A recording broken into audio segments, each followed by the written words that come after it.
मैं सभी भक्तजनों के लिए परम पिता परमेश्वर आदि शक्ति जगदम्बा दुर्गा से यह प्रार्थना करता हूं कि सभी के हृदय में मनुष्य का जो मानव गुण है, मनुष्यता है, उसका शरीर के अंदर, आत्मा के अंदर एकदम संचार हो, ताकि उसके अंदर में किसी प्रकार की कलुषित भावना उत्पन्न ना हो सके। यह हे आदिशक्ति जगदम्बा दुर्गा माता, ओ परात्परम ब्रह्म शिव, मैं आपसे यह प्रार्थना करता हूं कि आपके मानने वाले जो भी व्यक्ति हों, उसको उसके हृदय में किसी प्रकार की जो अनुचित बात होता है उसको प्रवेश नहीं करने दे, क्योंकि वह आपका भक्त है और वह नहीं जानता है कि क्या करना चाहिए, नहीं करना चाहिए। इस द्वंद्व में फंस जाता है। और कभी कभी यह जो मनुष्य का रूप है, इसमें काल चक्र के संदर्भ में कहा गया है कि मनुष्य कब किस वक्त माया में फंस जाता है, उलझ जाता है और अपने आप को समझ ही नहीं पाता है कि मैं क्या करूं, नहीं करूं। कभी कभी ऐसा भी होता है, अनचाहे में भी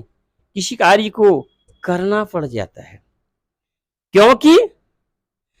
उसको काम, क्रोध, मद, मानं, मत्सरम, लोभ, दंभं, मोहं, द्वेषं, यह 9 प्रकार की जो कुवृत्तियां हैं, मनुष्य को ईश्वर से अलग करता है। इसके संदर्भ में श्रीमद् भागवत में एक श्लोक कहा गया है, कामं क्रोधं मदं मानं मत्सरं लोभमेव च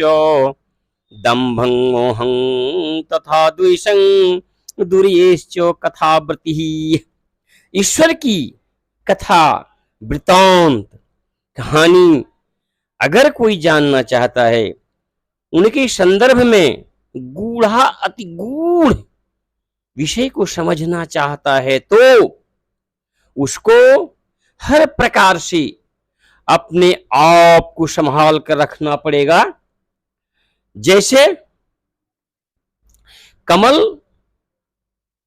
पानी से ही उत्पन्न होता है, पत्ता उसके जल के ऊपर तैरते रहता है, लेकिन उसके अंदर रहकर भी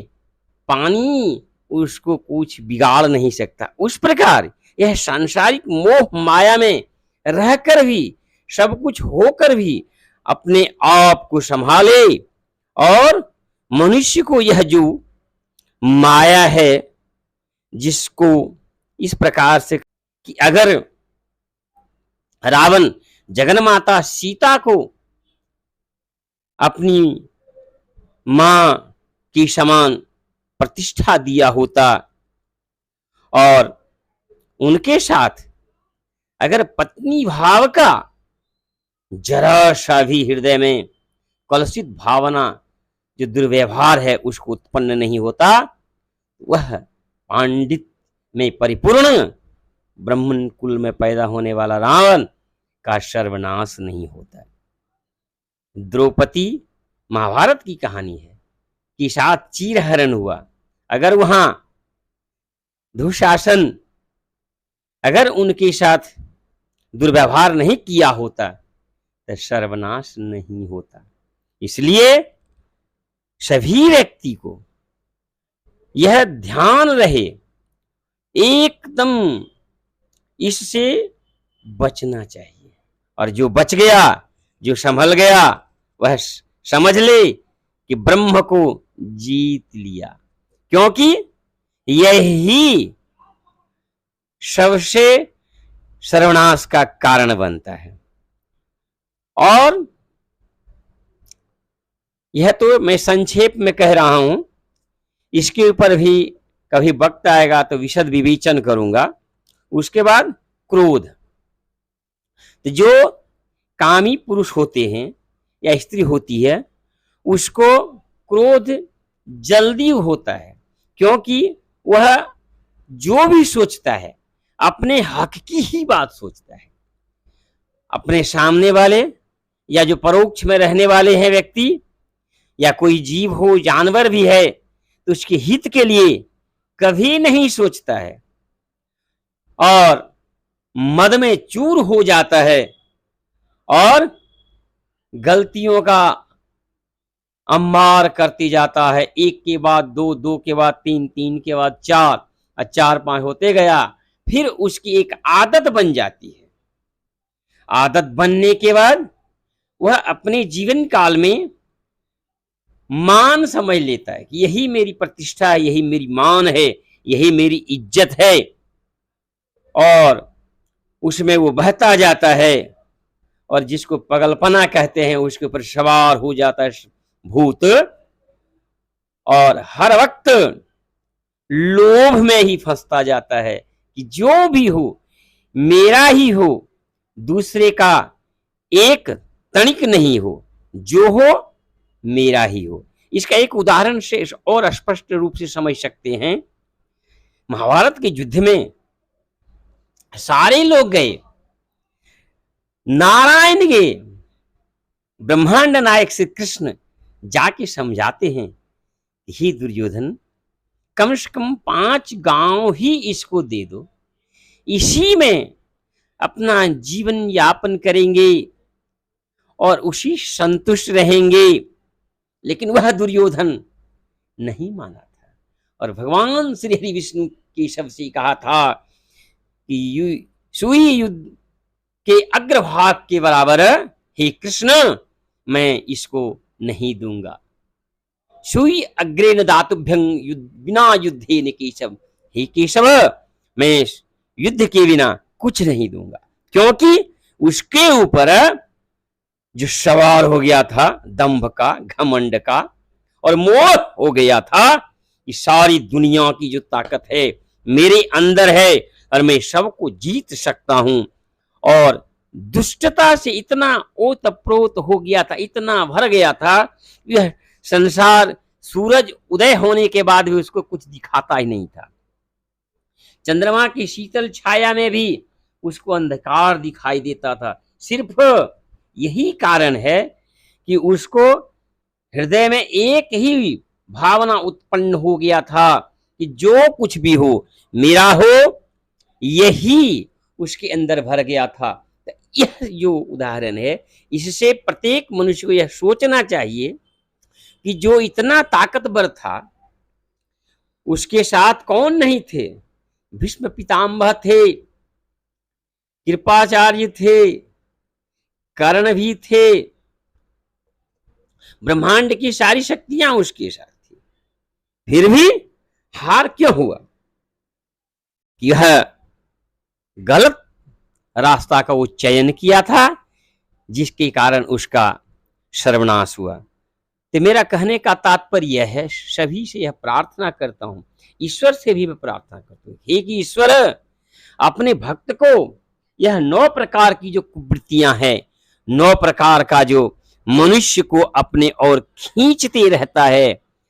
चुंबकीय गुण के कारण पृथ्वी अपनी और खींचती है, उसी प्रकार मनुष्य के अंदर यह काम, क्रोध, मद, मानं, मत्सरम, लोभ, दंभं, मोहन 9 प्रकार की जो कुवृत्तियां हैं अपनी ओर खींचती है। इससे अगर बचा सकते हैं सिर्फ और सिर्फ हे ईश्वर आप, हे मेरे भक्त दोस्त, मैं यह आपको भी कहता हूं, इससे बचने के लिए आप भी ईश्वर से प्रार्थना करें और कोशिश हो कि मैं किसी का हक नहीं लूं, क्योंकि हम आज किसी व्यक्ति को कमजोर समझ कर उसका हक लेता हूं, कल हमसे भी कोई ताकतवर आएगा, मेरा हक लेगा, तो मेरे हक लेते समय जो हमको दर्द होता है वही दर्द उसी प्रकार उसको भी दर्द होता है। तो एक चीज याद रखिए कि अपने जो बराबर का है उससे लड़ाई मत कीजिए, क्योंकि जितना हम उसको मारेंगे वो भी हमको मारेगा, जितना कष्ट हम उसको देंगे उतना कष्ट हमको भी वो देगा। तो अपनी बराबरी से कभी नहीं लड़ाई कीजिए, और याद रहे कि अपनी से ताकत जो है उससे तो कभी नहीं लड़ना चाहिए, क्योंकि हो दुरंत बलवत विरोधता, अपने से ताकतवर वाला, अपने से धनवान से कभी युद्ध नहीं करना चाहिए, कभी की हार, क्योंकि हार तय है। एक चीज और याद रखिएगा, मैं बहुत गहन चिंतन अध्ययन की बात यह मैं आप लोगों के साथ आज मैं बता रहा हूं, और इसको ध्यानपूर्वक सुने। जो कमजोर व्यक्ति है उससे तो एकदम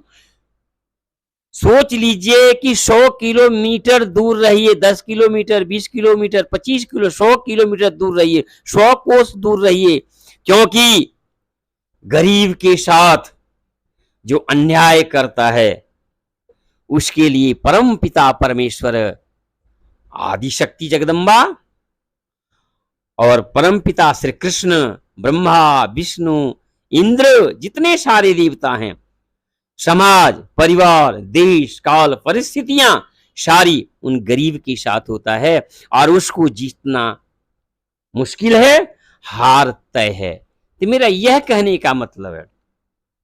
यह संसार को जीतना है, विश्व विजयी बनना है, तो अपने आप को जीतिए, किसी को कष्ट नहीं हो। अगर आगे वाला नहीं मानता है तो मैं तो मान सकता हूं, बस अपने आप को मनवा लीजिए, अपने आप मान जाइए, और किसी प्रकार का कुकर्म नहीं कीजिए, धर्म का अनुसरण कीजिए, क्योंकि धर्म ही एक ऐसी चीज है जहां भगवान श्री कृष्ण कहे हैं कि अगर कोई मुझे बांधना चाहता है पहले धर्म को धारण करे। शिव कहते हैं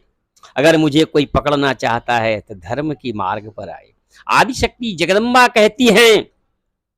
कि मैं ही धर्म हूं, कहीं खोजने की जरूरत में नहीं है, धर्म का अनुसरण करो, मुझे प्राप्त करो, और मैं कहीं नहीं हूं।